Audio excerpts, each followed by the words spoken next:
1948 में गांधी जी की शहादत हुई थी। तब गांधी जी की भस्म कलश को देश के विभिन्न हिस्सों में दर्शन के लिए भेजा गया था। दर्शन करने के बाद नदियों में भस्म को विसर्जन करना था। देश के कई हिस्सों में गांधी जी की भस्म कलश को ठंडा किया गया था, मगर हिंदुस्तान के 2 जगहों में भस्म कलश को दफनाया गया था। एक भस्म कलश मध्य प्रदेश के धार जिले के नर्मदा किनारे दफनाया गया, तो वहीं दूसरा जगदलपुर बस्तर के गोल बाजार में दफनाया गया था। लेकिन इस इतिहास को बस्तर के लोग नहीं जानते हैं। कुछ लोगों को इसकी जानकारी है। 1 साल पहले इसी स्थान पर गांधी जी की प्रतिमा स्थापित की गई थी, तब इसकी जानकारी शहर के बाकी लोगों को लगी।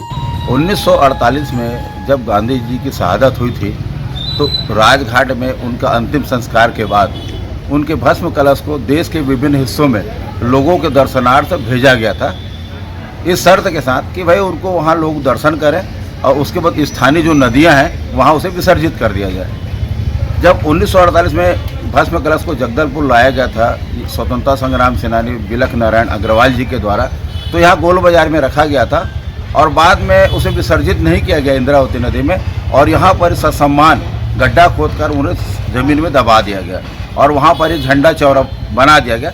तब से ये झंडा चौरा के नाम से चर्चित है और ये 72 साल से ये गांधी चौरा चर्चित है। और यहाँ हर साल यहाँ के जो गांधीवादी हैं बाकायदा यहाँ पे आके श्रद्धांजलि देते हैं। मैं ये चीज़ और बताना चाहता हूँ कि ये गांधी जी के जो भस्म कलश भारत में सिर्फ 2 जगह है, एक बस्तर का ये राजघाट गोल बाजार का, और दूसरा मध्य प्रदेश में धार जिले में धर्मपुरा नाम का स्थान, वो भी नर्मदा नदी जी के किनारे है, उसको भी वो लोग राजघाट बोलते हैं। तो मैं ये चाहता हूँ कि बस्तर का इतना ऐतिहासिक जगह है, हम देश की आज़ादी का 75वां वर्षगांठ मना रहे हैं, तो ऐसे धरोहर को आने वाली पीढ़ी को बताने के लिए, समझाने के लिए, गांधी जी के हिंसा के सिद्धांत को बताने के लिए इस क्षेत्र का समुचित विकास होना चाहिए।